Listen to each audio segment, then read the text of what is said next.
show host, remembered for her ability to deeply connect with audiences through clarity, wisdom, and humor.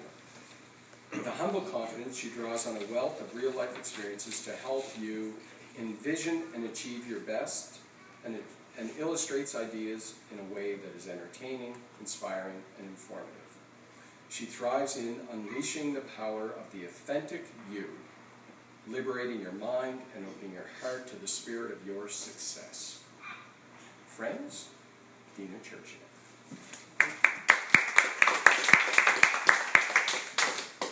What if the message is greater than the messenger? 2 years ago, I had a dream of speaking to a bunch of cancer patients and their families, and I held on to that vision and shared it with others until it became a reality. So the night of the event, I'm introducing myself. Dena Churchill, nice to meet you. Dena Churchill, nice to meet you. And a lady comes up to me and taps me on the shoulder, and she said, "Are you the speaker for this event?" And I said, "Yes, I am." And she said, "Well, I have 2 hearing aids, and in a room this size with the PA system, it's really hard for me to hear. So please don't ask me any questions." And I said, "Oh, no problem. Thank you for telling me." So I run back to the stage, and I'm ready to give my introduction, and then I ask the question, how has cancer served you in your life? And this lady to my left, who's middle-aged with a tired face and sad eyes, stands up and says, "You're a doctor of what?" "Chiropractic." "And have you had cancer or had a family member have cancer?" "No, I haven't." "Well, what gives you the right to stand up there and tell us to find a service in our cancer?" And I said, "Well, I had this dream. I had a vision of being able to change or shift perception. Because if you change your perception, you'll change your reality. If you only look at the pain in your cancer, you'll be in bondage by the disease. If you can see some pleasure or some service, it balances your mind, your perception, balances your body, and you will heal. Cancer hasn't served me in my life because I lost my job, my kids didn't have Christmas gifts, and my husband, he got ran over by a bus."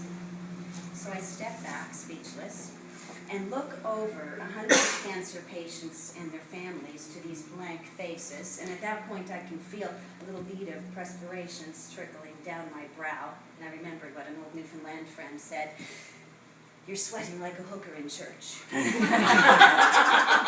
I took a big breath and breathed the elephant off my chest and asked the question again, can anyone tell me how cancer has served them in their life?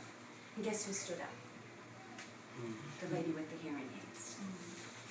And in the clearest, most beautiful voice you can imagine, she says, "May I have the mic, please?" And she tells the most beautiful story of how cancer has served her and her family. And at that point, other people in the audience start to stand up. Cancer served me because I always wanted to be home with my children, and it's enabled me to do so. Cancer served me. I've written a book, and I've increased my finances doing that. Cancer served me because I'm working with a women's group, and it's my true purpose in life. Because when the message is greater than the messenger, you lose your fears and doubts personally, and you step into a place of power, giving your service of love and grace. When the message is bigger than the messenger, you step into a place of power, connecting with a greater service, giving a message of